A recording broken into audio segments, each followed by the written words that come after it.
Hello Aries and Moon Rising and Venus signs. Kamusta kayo? Sana po'y nasa mabuti kayong kalagayan.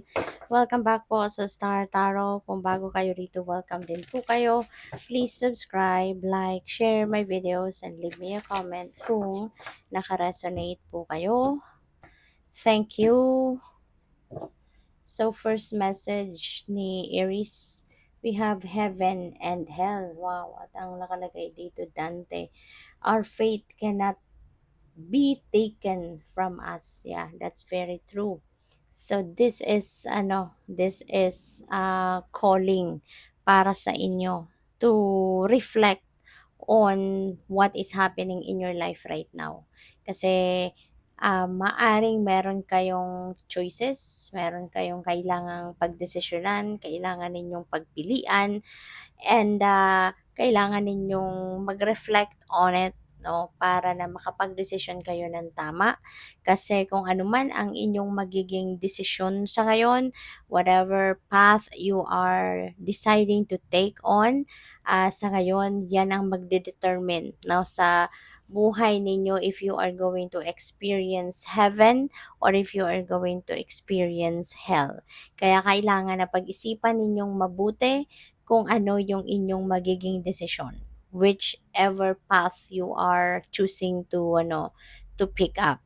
Okay? Kasi 'di ba may mga desisyon tayo na talagang kailangang pag-isipan mabuti. What are the possible consequences ng pipiliin ninyong choice, 'di ba? Kaya kailangan na you need to weigh things out. Alright, pag-isipan mabuti, use your intuition as well para na makasiguro ka na kung ano man ang magiging decision mo is best for you. Alright? So, tingnan natin kung ano pa ang mga messages para sa'yo. And maraming salamat for subscribing. And if you haven't subscribed yet, subscribe na kayo. And also, sa mga hindi nag-skip ng ads, maraming salamat po for your support. And kung gusto din ninyo na mag-join sa membership, click nyo lang po yung join button sa baba ng video.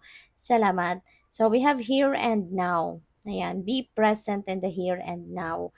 Wag na kayong mag-focus pa sa nakaraan, tapos na yun eh. 'Di ba? Wag na ninyong pag-aksayahan ng panahon kung ano man ang tapos na, kung ano man ang nangyari na mas practical, no, na mag-focus kayo sa kung ano ang mga nangyayari sa buhay ninyo right at this time. And even, no, yung future, 'di ba? Wag muna ninyong masyadong titignan kung ano ang maaring dumating sa inyo in the future because walang guarantee, 'di ba? Wala namang guarantee kung ano ang may experience ninyo sa future. Hindi naman ninyo masigurado kung ano ang pupuwedeng mangyari, ano ang pupuwedeng dumating. Kaya parang, if you're going to focus on making plans for the future, baka mamaya ma-frustrate lang kayo kung hindi yun ang mangyari, hindi ba? Kaya it's better to focus on the here and now, 'di ba? I-experience ninyo, i-enjoy ninyo, i-savor ninyo kung ano ang meron sa ngayon. Kasi that's the practical way of doing things, 'di ba? Na mas magandang dito kayo mag-focus sa kung ano ang meron sa ngayon. Kasi dito, meron kang magagawa. 'Di ba? Mai-enjoy mo talaga kasi yan ang nakikita mo eh. Yan ang nandiyan dyan sa harap mo. So, tingnan natin kung ano pa ang mga messages para kay Aries. We have Eight of Cups. Ayan. So, Eight of Cups is a departure energy. Meron ditong magaganap na pagbabago and that could be related to relationship, no? Since we have Three of Swords, po pwedeng yung sitwasyon dito sa Three of Swords, baka ito yung iiwanan ninyo, ito yung tatalikuran na ninyo, 'di ba? Kasi sa Three of Swords, ano ito, tawag dito, this is heartache, heartbreak, no, na maaring nangyari sa inyo in the past at kung ano man ang sitwasyon ninyo rito, nasaktan kayo dito ng bonggang-bongga, tagus nga, 'di ba? Tagus sa puso yung sword. So tagus sa puso yung sama ng loob na naramdaman ninyo diyan. So it could be in a relationship, 'di ba? At maaari, no, na sa ngayon parang you are choosing to walk away from that situation na. Kasi mas gusto siguro ninyo ngayon na makapagsimula na kayo ng bagong buhay. Mag-focus kayo sa kung ano yung mas positibo na nakaganapan sa buhay mo, kung ano man ang opportunity na nandiyan diyan para na makakatulong sa'yo na makabangon ka, 'di ba? That is what you are going to choose, to ano, to go to, 'di ba, at this time.